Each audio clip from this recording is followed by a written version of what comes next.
Though well known as the face of the Mad Max franchise, Mel Gibson was nearly James Bond at one point and is now opening up about why he turned down the offer.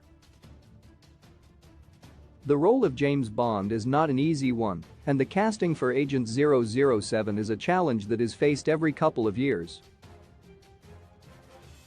The most recent Bond, Daniel Craig, ended his run in 2021's No Time to Die, and following this, the search for a new Bond was immediately underway. While a new choice has yet to be made, several names have come up, but it looks unlikely that any concrete announcements will be made anytime soon.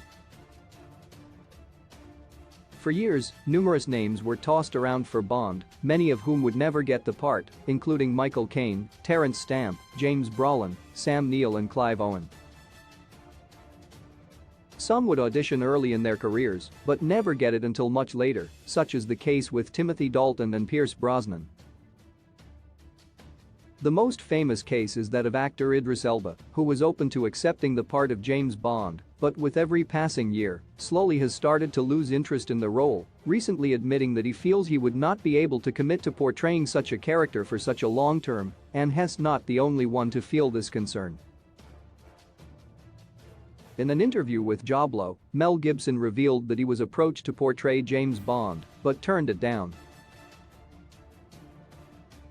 The actor recalled being offered the part during the making of The Year of Living Dangerously, though was concerned at the long commitment required for the role, citing Sean Connery as an example.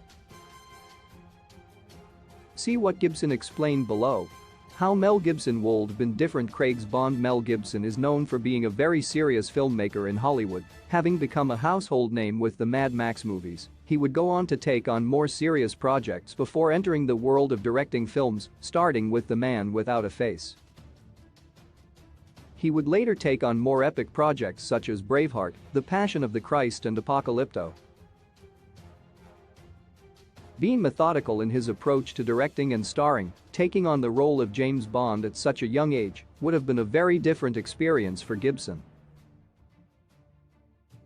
It is unknown how Mel Gibson's portrayal of 007 would have been like, but based on his older and current roles, he most likely would have delivered a unique and different performance than the ones that have made it to the screen. His Bond could carry the rugged demeanor of Daniel Craig, but possibly also have the charming wit of Pierce Brosnan's portrayal. While moviegoers can only imagine what Gibson's James Bond would have been like had he accepted the role, this is one casting decision that will forever be lost to time. Source: Joblo.